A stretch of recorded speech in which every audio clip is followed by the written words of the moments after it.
ఆంధ్రప్రదేశ్ ముఖ్యమంత్రి చంద్రబాబు నాయుడు ప్రత్యేక హెలికాప్టర్లో కృష్ణా జిల్లా గుడివాడ చేరుకుని అన్నా క్యాంటీన్ను ప్రారంభించారు.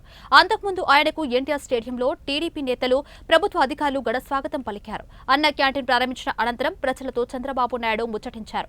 పేదలతో కలిసి చంద్రబాబు, ఆయన సతీమణి నారా భువనేశ్వరి భోజనం చేశారు. పేదలతో మాట్లాడి వారి కష్టాల గురించి తెలుసుకున్నారు. పేదలతో పాటు అన్నా క్యాంటీన్లో ఏర్పాట్లను పరిశీలించారు.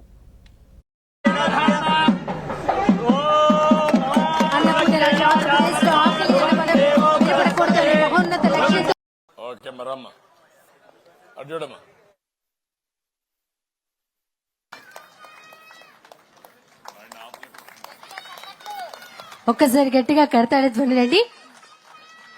అన్న క్యాంటీన్ కు విరాళం ఇచ్చినట్టు ఎంత పెట్టావు దానికి? 5,000 స్టార్ట్ చేశా.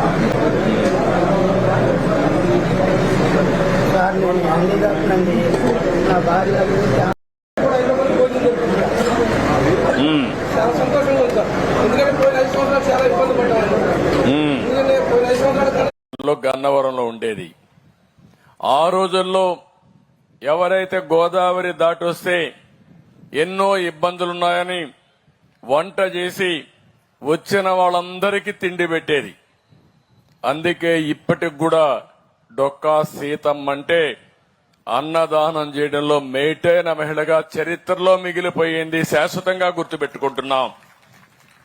అదే సమయంలో నందమూరి తారక రామారావు గారు మొట్టమొదటిసారిగా ముఖ్యమంత్రి అయినప్పుడు తిరుపతికి వచ్చి అన్నదానానికి శ్రీకారం చుట్టాడు. ట్రస్ట్ కూడా పెట్టాడు.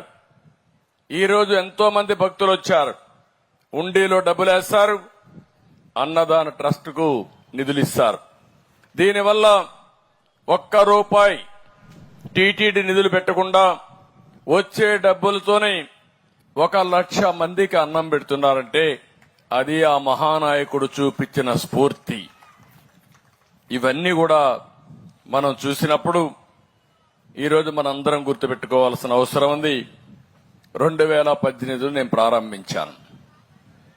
ఆ రోజు నేను ఒకటే ఆలోచించాను, అన్నం అనేది అందరికి అవసరం. ఇప్పుడే వివిధ రకాలుగా మనుషులతో లోపల కూడా మాట్లాడారు.